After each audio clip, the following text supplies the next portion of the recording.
سورہ مائدہ آیت نمبر 20۔ اعوذ باللہ من الشیطان الرجیم، بسم اللہ الرحمن الرحیم۔ وَإِذْ قَالَ مُوسَى لِقَوْمِهِ يَا قَوْمِ اذْكُرُوا نِعْمَةَ اللَّهِ عَلَيْكُمْ إِذْ جَعَلَ فِيكُمْ أَنْبِيَاءَ وَجَعَلَكُمْ مُلُوكًا وَآتَاكُمْ مَا لَمْ يُؤْتِ أَحَدًا مِنَ الْعَالَمِينَ يَا قَوْمِ ادْخُلُوا الْأَرْضَ الْمُقَدَّسَةَ الَّتِي كَتَبَ اللَّهُ لَكُمْ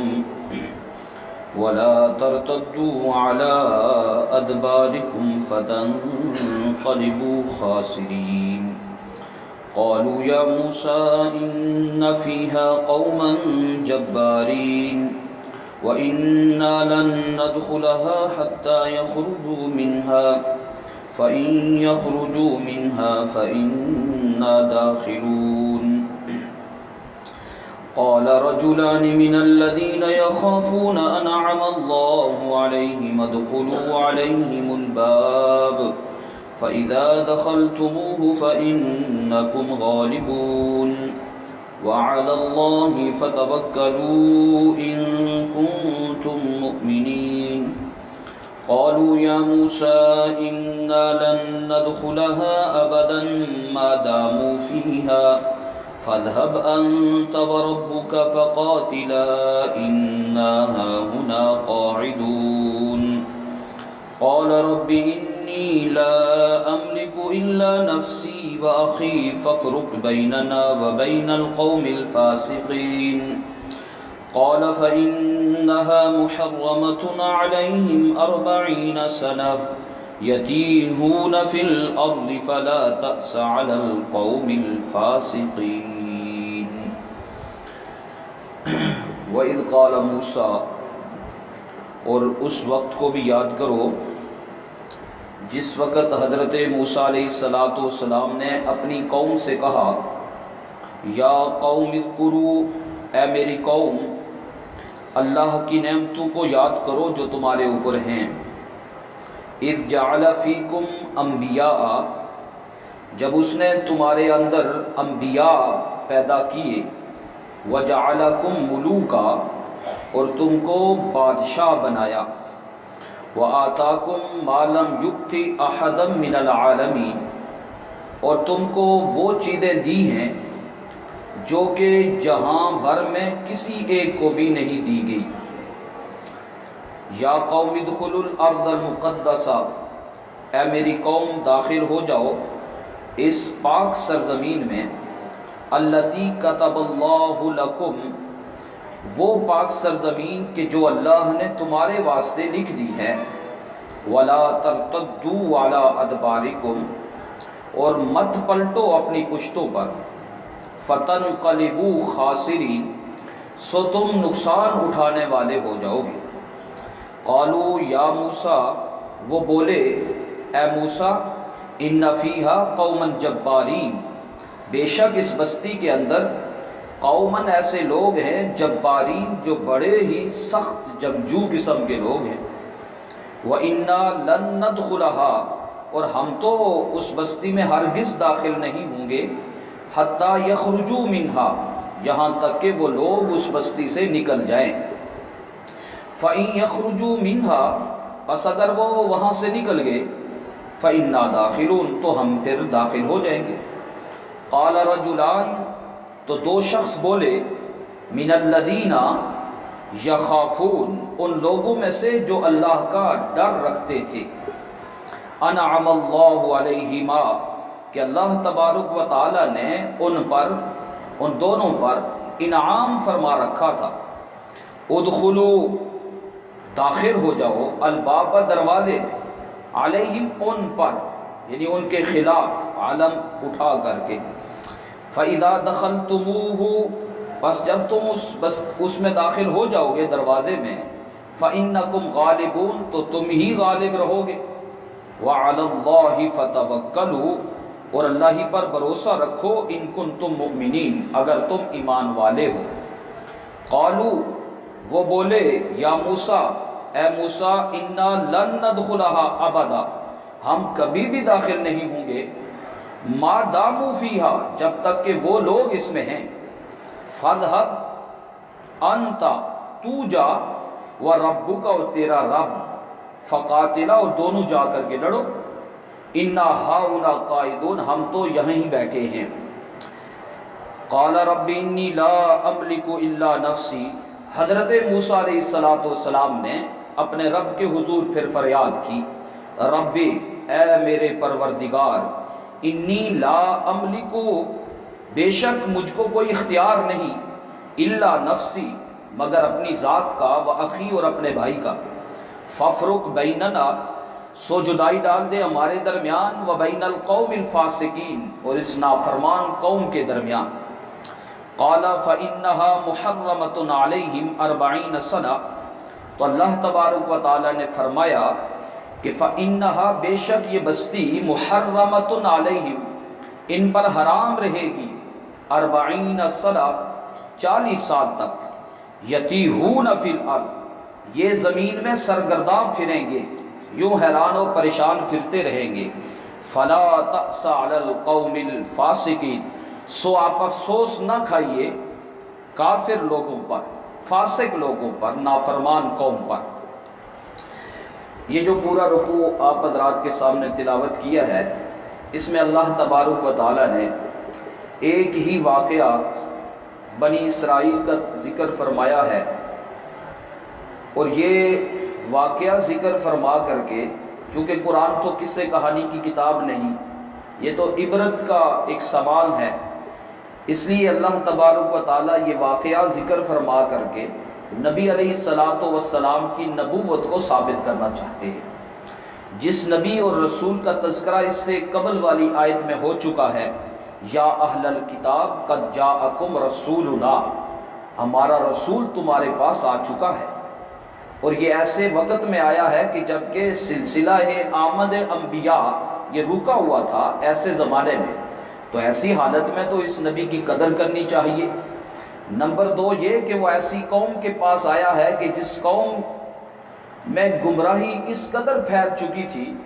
کہ وہ خدا کو بھول کر کے بتوں کو انہوں نے سجدہ کرنا شروع کر دیا تھا۔ ایسی قوم بگڑی ہوئی کہ چھوٹی چھوٹی باتوں پر سالہ سال تک آپس میں دست و گریباں رہتے تھے۔ ایسی قوم کے پاس آ کر کے اس نبی نے چند ایام میں دیکھتے ہی دیکھتے قوم کا ہادی اور رہنما بنا دیا۔ لہذا اس نبی کی قدر کرو، سو اس کے نبوت کے ثبوت پر دلیل سنو کہ یہ تمہیں آج سے صدیوں پہلے کا ایک واقعہ سنا رہا ہے، صدیوں پہلے کا ایک واقعہ سنا رہا ہے، اور یہ حضرت موسیٰ علیہ السلام کی زبان سے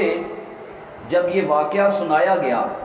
تو اس میں سب سے پہلے ان نعمتوں کے تذکرے کو بھی فرمایا گیا جو نعمتیں حضرت ابراہیم علیہ السلام کے دور میں ہوئی تھی، اور یہ تقریباً موسیٰ علیہ السلام سے بھی صدی پہلے کا واقعہ ہے کہ جب ان کے اوپر انعامات اور اکرام ہوا تھا۔ اور یہ واقعہ نبی علیہ السلام ہو بہو صحیح سچا جب تمہارے سامنے پڑھ رہے ہیں، نہ تو نبی علیہ السلام کو سریانی عبرانی زبان آتی ہے کہ خود دیکھ کے پڑھ لیتے، نہ ہی کسی شخص سے آپ علیہ السلام نے تعلیم حاصل کی ہے، تاریخ اس پر شاہد ہے۔ اس کے باوجود بھی جب ہو بہو وہی قصہ بالکل سچا تمہارے سامنے بیان فرما رہے ہیں تو مان لو کہ یہ وحی الہی سے بول رہے ہیں، اپنی طرف سے نہیں، کیونکہ ہو بہو سچا واقعہ جب سنا رہے ہیں تو یہ نبی علیہ السلام کی نبوت کی صداقت کی دلیل ہے۔ چنانچہ حضرت موسیٰ علیہ السلام نے اپنی قوم کے سامنے کہا تھا کہ یاد کرو اس وقت کو کہ اللہ کی اپنے اوپر نعمتوں کو یاد کرو۔ ان نعمتوں میں سے سب سے پہلے جو نعمت ذکر کی ہے نا، فرمایا اذ جعل فیکم انبیاء، کہ اللہ تبارک و تعالی نے تمہارے اندر انبیاء پیدا کیے، تمہارے اندر انبیاء پیدا کیے۔ تو یہ تمہارے اندر انبیاء کا جو سلسلہ ہے، یہ کیونکہ نبی ہی وہ باعث رحمت چیز ہے، سبب رحمت ہے، اسی سے بندے کا عقیدہ درست ہوتا ہے، عمل صالح بنتا ہے۔ جس کے نتیجے میں بندہ سلامتی والے گھر یعنی جنت میں پہنچتا ہے، تو انبیاء کا سلسلہ تمہارے اندر رکھا۔ اور تفسیری روایات سے معلوم ہوتا ہے کہ انبیاء علیہم الصلوۃ کم و بیش 4000 انبیاء بنی اسرائیل میں آئے، 4000 انبیاء بنی اسرائیل میں پیدا ہوئے، 1000 تو حضرت موسیٰ اور حضرت عیسیٰ کے درمیان میں آئے ہیں، تو ٹوٹل 4000 انبیاء علیہم السلام صرف اس ایک قوم بنی اسرائیل میں اللہ تبارک و تعالیٰ نے مبعوث فرمائے۔ دوسری نعمت فرمایا وَجَعَلَكُمْ مُلُوكًا، تم کو بادشاہ بنایا۔ اب یہ تم کو بادشاہ بنایا تو یہ بادشاہت بھی اللہ تبارک و تعالیٰ نے انہی میں رکھی ہوئی تھی، چنانچہ آپ کو بڑے بڑے نام جو ہے وہ بنی اسرائیل میں ہی نظر آئیں گے۔ حضرت داؤد علیہ السلام، حضرت سلیمان علیہ السلام پوری دنیا پر حکمران، حضرت طالوت جن کا واقعہ پیچھے گزر بھی چکا ہے، یہ وہ بڑی بڑی ہستیاں ہیں جو بنی اسرائیل میں ان کو بادشاہت سے نوازا گیا۔ اور حضرت سلیمان علیہ السلام کی سلطنت تو ایسی مثالی تھی کہ جو صرف اور صرف انسانوں پر نہیں، جنوں پر، طیور پر، حشور پر، تمام پر حاوی تھی۔ رب ھب لی ملکن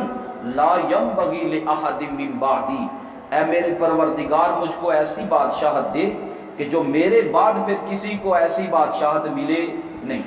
ایسی بادشاہت تھی کہ منو ٹنوں کا وہ جو تخت تھا بغیر پیٹرول کے، صرف اور صرف ہوا کو اشارے دینے سے 1 مہینے کی مسافت ایک صبح میں طے کر لیتا تھا،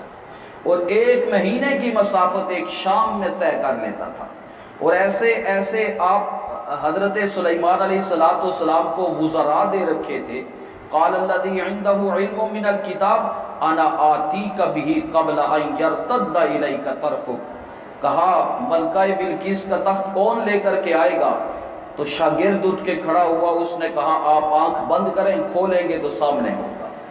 یہ قرآن کا واقعہ ہے، کوئی تاریخی بات نہیں۔ تو اس قدر بادشاہت سے نوازا۔ اب یہ کہا کہ تم کو بادشاہ بنایا، تو ایک مفہوم تو اس کا یہ ہے کہ جس قوم میں کوئی بادشاہ بن جاتا ہے نا تو وہ پھر قوم کی طرف منسوب کر دیا جاتا ہے۔ جیسے آپ ہماری پہلی تاریخ پڑھیں تو کہتے ہیں بنو عباس کی حکمرانی تھی، بنو امیہ کی حکمرانی، مغل خاندان کی بادشاہت رہی۔ حالانکہ بادشاہ ان میں سے کوئی ایک ہوتا ہے، لیکن تمام قوم کی طرف منسوب کر دیا جاتا ہے۔ البتہ عربی زبان میں یہ جو ملوک کا ہے نا، تو یہ ملک کی یہ جمع ہے، بادشاہ کی جمع ہے۔ تو ملک عربی زبان میں اس شخص کو بھی کہا جاتا ہے کہ جو شخص آسودہ حال ہو، خوشحال زندگی بسر کر رہا ہو۔ چنانچہ مسلم شریف کی ایک روایت ہے، حضرت عبداللہ ابن عمرو ابن العاص رضی اللہ تعالیٰ عنہ کے پاس چند لوگ آئے تو انہوں نے کہا السنا من الفقراء المہاجرین، کیا ہم مہاجر اور فقیر نہیں ہیں؟ تو حضرت نے پوچھا اچھا یہ بتلاؤ تمہارے پاس بیوی ہے؟ کہا جی ہے۔ اچھا گھر اپنا ہے؟ کہا جی گھر بھی اپنا ہے۔ کہا تم فقیر، کہا تم تو غنی آدمی ہو، تم تو غنی آدمی ہو۔ اس نے کہا حضرت ایک اور چیز بھی ہے۔ کہا جی نوکر بھی ہے۔ کہا پھر تو تم بادشاہ ہو، پھر تو تم کیا ہو؟ بادشاہ۔ تو یہاں بنی اسرائیل کو اس معنی میں بھی بادشاہ کہا جا سکتا ہے کہ وَجَعَلَكُمْ مُلُوكًا، تم کو بادشاہ بنا دیا۔ اور بادشاہ بنانے کے ساتھ ساتھ ایک اور چیز یہاں جو نعمت کے طور پہ تذکرہ فرمایا وَآتَاكُمْ مَا لَمْ يُؤْتِ أَحَدًا مِّنَ الْعَالَمِينَ، اور تم کو وہ چیزیں دی ہیں جو جہاں بھر میں کسی کو نہیں تھی۔ آج تک کسی آدمی کے اوپر من اور سلوہ نازل نہیں ہوا، اس قوم کو اللہ نے من اور سلوہ دیا۔ آج تک کسی قوم کے لیے پتھر پر لاٹھی مارنے سے 12 چشمے جاری نہیں ہوئے، اس قوم کے اوپر ہوئے۔ لہذا اس طرح کی آپ بہت ساری چیزیں گنوا سکتے ہیں کہ جو ان کو اللہ تبارک و تعالیٰ نے دی ہیں اور جہاں بھر میں کسی اور کو یہ نعمتیں نہیں دی۔ یہ اس میدان تیہ میں معطوب ہو کر کے پڑے ہوئے تھے، اللہ کا غصہ ان کے اوپر ہوا تھا، لیکن پھر بھی جب خیمے پھٹے تو بادل ساتھ ساتھ سایہ کرتا جاتا تھا۔ یہ قرآن کا مضمون ہے۔ بادل سایہ کرتے کرتے ساتھ جایا کرتے تھے، اور جب کھانے کی ضرورت ہوئی تو اللہ تبارک و تعالی نے قدرتی کھانا بغیر کمائے ان کو دیا، من اور سلوہ سے نوازا۔ تو لہذا یہ بہت ساری ایسی نعمتیں ہیں جو اللہ نے انہی کو دی تھی، کسی اور کو نہیں دی تھی۔ تو حضرت موسیٰ علیہ السلام نے اپنی قوم کو یہ نعمتیں یاد کرا کر کے جہاد کے اوپر ابھارنے کی کوشش کی ہے۔ اور یہ تب کا واقعہ ہے کہ جب حضرت موسیٰ علیہ السلام مصر سے اپنی قوم کو لے کر بحر کلثم کو پار کر کے وادی سینا میں پہنچ گئے تھے، وہاں جا کر کے حضرت موسیٰ علیہ السلام اپنی قوم کو یہ نعمتیں یاد کرا کر کے آگے جہاد کے لیے تیار کر رہے تھے۔ کہ موسیٰ علیہ السلام نے قوم کو جب وہاں سے نجات دلوائی تو قوم ادھر پہنچ گئی، تو اب کہا دیکھو اصل جو ہمارا وطن ہے وہ شام اور فلسطین ہے، جو حضرت ابراہیم علیہ السلام کا اصل مسکن تھا۔ حضرت ابراہیم علیہ السلام بابل میں پیدا ہوئے، اور یہ بغداد سے کچھ میلوں کے فاصلے پر ہے، اس شہر میں پیدا ہوئے، لیکن حالات اس طرح کے ناساز ہوئے کہ قوم ہی خلاف ہوئی، آگ میں پھینک دیا، تو حضرت نے وہاں سے ہجرت کی اور فلسطین کو اپنا آ کر کے مسکن بنایا تھا۔ حضرت یعقوب، حضرت اسحاق یہاں ہی پر تھے۔ پھر حضرت یوسف علیہ السلام کا وہ واقعہ بتلاتا ہے کہ حضرت یوسف علیہ السلام جب مصر کے بازار میں جا کر بک گئے، اور بکنے کے بعد پھر چلتے چلتے چلتے قید خانے سے ہوتے ہوئے شاہی تخت پر براجمان جب ہو گئے، تو ایسے موقع پر پھر انہوں نے اپنے خاندان کو فلسطین اور شام سے وہاں بلا لیا تھا، اس لیے اصل مسکن تو ان کا وہی فلسطین اور شام ہی تھا۔ تو اب اس قوم کو یہ کہا جا رہا ہے کہ دیکھو اتنی نعمتیں اللہ نے دی ہیں، بس تمہارا صرف اور صرف یہ کام ہے کہ اس وطن کے اوپر وہ ارض مقدس، وہ پاک سرزمین جس کو ظاہری باطنی طور پر اللہ نے اتنی برکتیں دے رکھی ہیں کہ انبیاء کا وہ مسکن ہے، انبیاء کا وہ مدفن ہے، مسکن ہے، مدفن ہے، اور ظاہری طور پر بھی دنیاوی آسائشیں بڑی اس کو دے رکھی ہیں اللہ تبارک و تعالی نے۔ ایک شاعر نے کہا تھا، علامہ شوقی رحمہ اللہ نے، انہوں نے کہا تھا کہ میں نے اللہ کو مان لیا، آمنت باللہ واستثنیت الجنہ، کہ میں نے اللہ کے اوپر تو ایمان لایا ہے لیکن جنت کو میں نے مستثنا کر دیا۔ کہا کیوں کیا؟ کہا اس لیے کہ دمشق، یہ جو دمشق ہے دمشق، یہ جو ہے یہ جنت بھی ہے، روح بھی ہے، ریحان بھی ہے۔ یعنی وہ شاعر کے تخیلات تو خیر مبالغہ کے اوپر بھی مبنی ہوتے ہیں، لیکن اس قدر اللہ نے اس کو ظاہری طور پر بھی نواز رکھا تھا۔ تو کہا بس تمہارا کام یہ ہے، دروازے میں جاؤ اور بس حملہ کر دو، آگے کتب اللہ لکم، اللہ نے وہ تمہارے لیے لکھی ہوئی ہے، یعنی تمہارے نصیب میں ہے، بس تمہیں مل جائے گی۔ لیکن یہ ایسی ہڈ حرام قوم تھی کہ اس کا جواب سنیے جو قرآن کے الفاظ ہیں۔ قرآن کہتا ہے یا قوم، اچھا اس کے لیے حضرت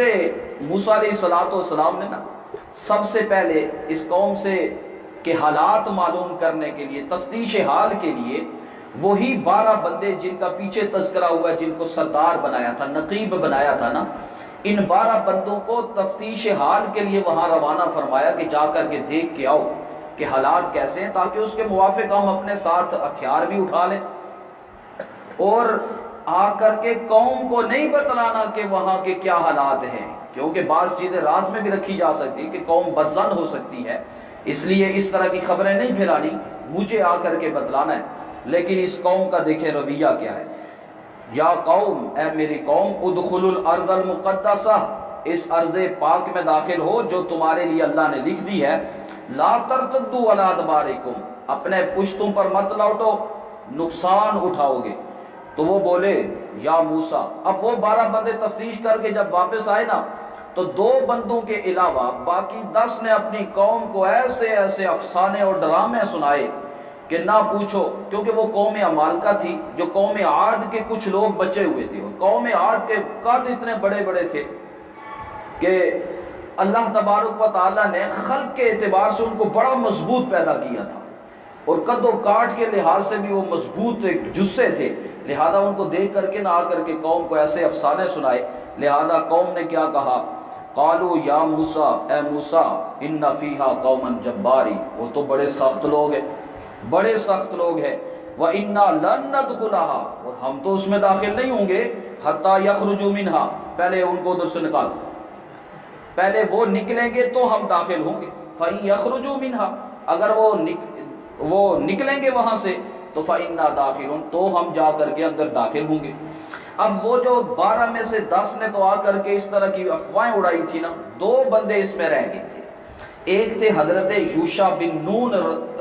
علیہ السلام، جن کو اللہ نے حضرت موسیٰ علیہ السلام کی رحلت کے بعد نبوت سے سرفراز فرمایا تھا، اور ایک اور تھے حضرت کالب بن یوکنا رحمہ اللہ تعالی۔ یہ 2 بندے جو تھے نا، انہوں نے اپنی قوم کو آ کر کے سمجھایا۔ قال رجلان، بولے 2 مرد، من الذین، ان لوگوں سے، یخافون، جن کو خدا خوفی تھی، اور انعم اللہ علیہما، اللہ نے ان کے اوپر انعام بھی فرما رکھا تھا، کہا ادخلوا علیہم الباب، وہ داخل ہو جاؤ ان کے اوپر حملہ کرتے ہوئے، دروازے میں داخل تو ہو جاؤ۔ فَإِذَا دَخَلْتُمُوهُ، جب تم اس میں داخل ہو جاؤ گے، فَإِنَّكُمْ غَالِبُونَ، اتنی زیادہ آسائش کے بعد صرف تم نے داخل ہونا ہے، فَإِنَّكُمْ غَالِبُونَ، تم غلبہ پا لو گے، وَعَلَى اللَّهِ فَتَوَكَّلُوا، اللہ پر بھروسہ رکھو اگر تم ایمان والے ہو۔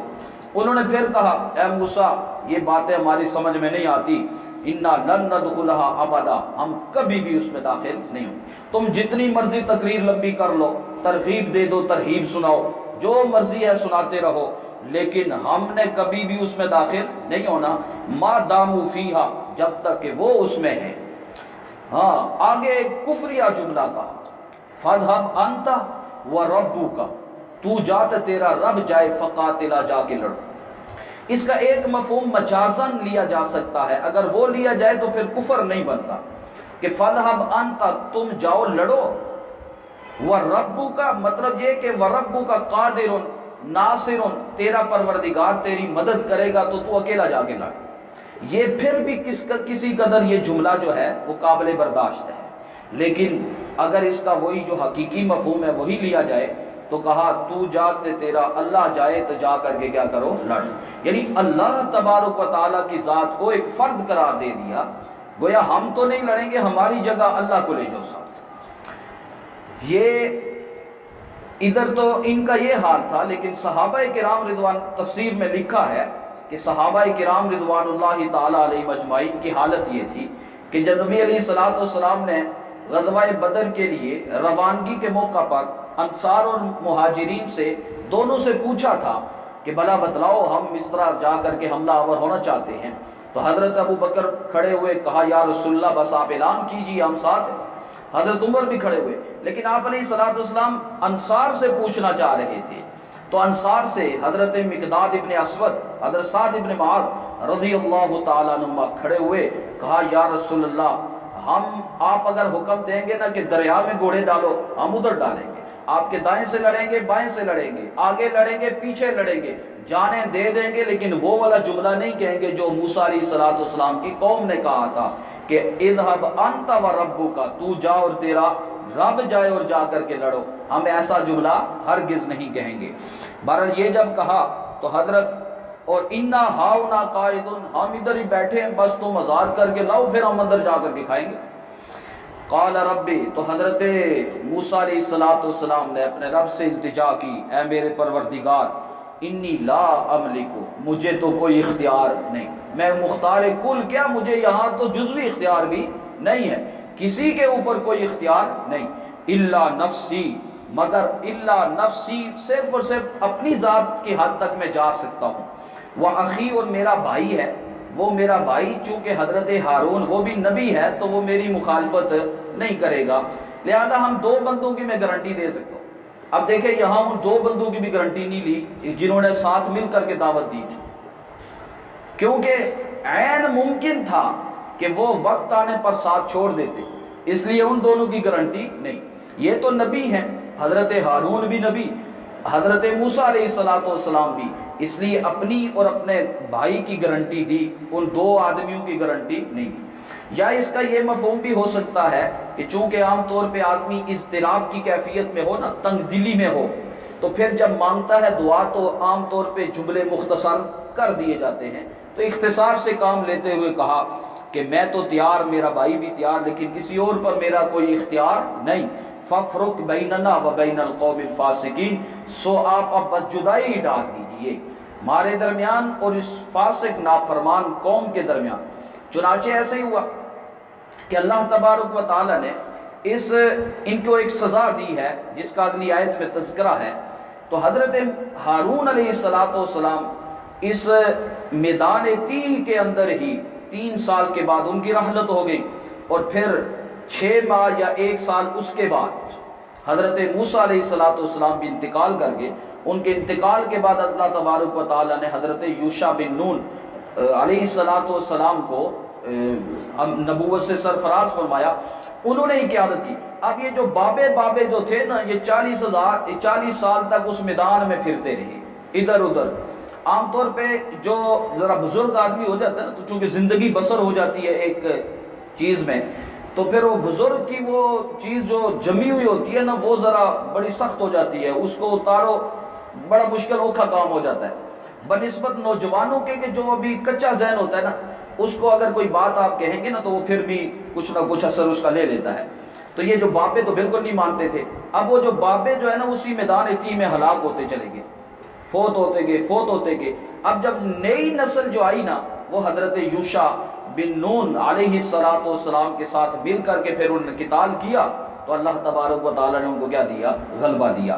قال فإنها محرمۃ علیہم، لو جس سزا کے طور پہ سنو، یہ بستی، یہ جو ارض مقدس ہے، یہ حرام رہے گی ان پر 40 سال تک، یتیہون فی الارض، سرگرداں پھریں گے زمین کے اندر۔ تو اللہ تبارک و تعالیٰ کے لیے کسی کو قید میں ڈالنے کے لیے نہ پولیس کی ضرورت ہے اور نہ اڈیالہ جیل کی ضرورت ہے اور نہ کسی اور چیز کی ضرورت ہے، کھلے میدان میں اللہ نے قید کر دی، کھلا میدان تھا۔ اب وہ کتنا لمبا تھا؟ وہ 6 لاکھ بندے تھے، 6 لاکھ جو حضرت موسیٰ علیہ السلام اپنے ساتھ لے کر کے یہ نفری نکلے تھے، اس 6 لاکھ کی نفری کو یہ تقریباً 90 میل کے طول میں اور تقریباً کوئی 45 میل کے عرض کے اندر اللہ تبارک و تعالیٰ نے قید فرما دیا، نکل ہی نہیں سکتے تھے، قید ہو گئے۔ یتیہون فی الارض، سرگرداں پھرتے رہے، وہ اس لیے اس کو کہتے ہیں میدان تیہ کا مطلب وہی سرگرداں پھرتے رہے۔ اور اسی میدان میں اللہ تبارک و تعالیٰ نے سزا دی کہ جب موقع تھا اور اندر گھس کر کے اس ارض مقدس کو، اپنا وطن کو واپس لینے کا، تو اس وقت کیا نہیں، لہذا آپ زمین میں قید کی زندگی گزارو۔ اسی میدان میں اللہ نے من اور سلوہ بھی اتارا ہے، بادل کو ان کے اوپر سایہ، حالانکہ سزا دی ہوئی ہے، بادل اوپر سایہ افغان ہوتے تھے، اور ساتھ میں چشمہ جو ہے وہ پتھر سے پانی نکلتا تھا جتنی مقدار میں، جب کسی کو ضرورت ہوتا تھا آگے لوٹا لگتا تھا، بھر جاتا تھا، رک جاتا تھا۔ یہ سارے کے سارے انعامات۔ فرمایا فلا تأس علی القوم الفاسقین، اے موسیٰ ایسے نافرمان لوگوں کے اوپر تو افسوس کرنے کی بھی کوئی ضرورت نہیں، جو کہا اللہ تبارک و تعالیٰ سے۔ الحمدللہ رب العالمین والعاقبۃ للمتقین والصلاة والسلام علی اشرف الانبیاء والمرسلین۔ اللہم اعنا علی ذکرک و شکرک و حسن عبادتک، اللہم اکفنا بحلالک عن حرامک واغننا بفضلک عمن سواک، اللہم لا مانع لما آتیت ولا معطی لما منعت ولا ينفع ذا الجد منك الجد، اللهم إنا نسألك علما نافعا وعملا متقبلا ودعاء مستجابا ورزقا طيبا واسعا وشفاء من كل داء، ربنا تقبل منا إنك أنت السميع العليم برحمتك۔